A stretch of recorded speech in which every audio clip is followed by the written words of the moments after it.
you guys heard that, and we know that in how many things? All things. All. Not like 90%, all things. Every single thing. Every single thing that happens to us, good, bad, ugly, he turns around for the good. Like, that's a promise.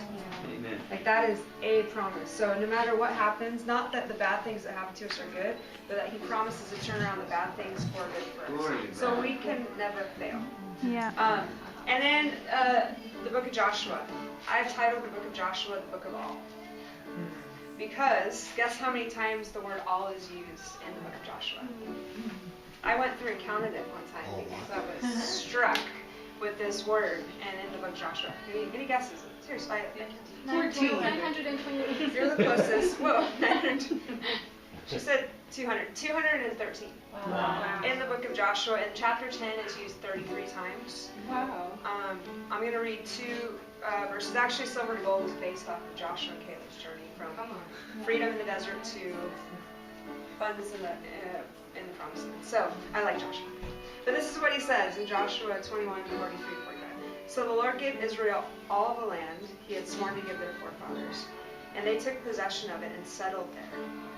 Land is important to take possession and settle. The Lord gave them rest on every side, just as he had sworn their forefathers. Not one of their enemies withstood them. The Lord handed all their enemies over to them.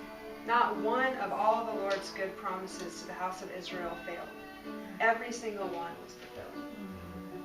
And in 23:14 says, you know in all your heart and your soul that not one of all the good promises the Lord your God gave you has failed. Every promise has been fulfilled. Not one has failed. So if you guys know me, if you live here, you've probably heard, I don't like the four-letter F word. This is not allowed in the house. I don't like the four-letter word that starts with an F and it's spelled fail. F-A-I-L. That word is not allowed in my house. Because if you notice, the only time this four-letter F word should ever be used is when talking about how not one of the Lord's good promises can fail. So looking at the book of all, Joshua, looking at Romans 8:28, the word failure cannot exist if we're Christians. There's nothing we can do that could ever fail. So that word, is not in my vocabulary, and anyone, it doesn't exist in this house. It's not allowed to exist in this house. And it shouldn't exist in our lives as Christians, unless we're talking about how all of God's promises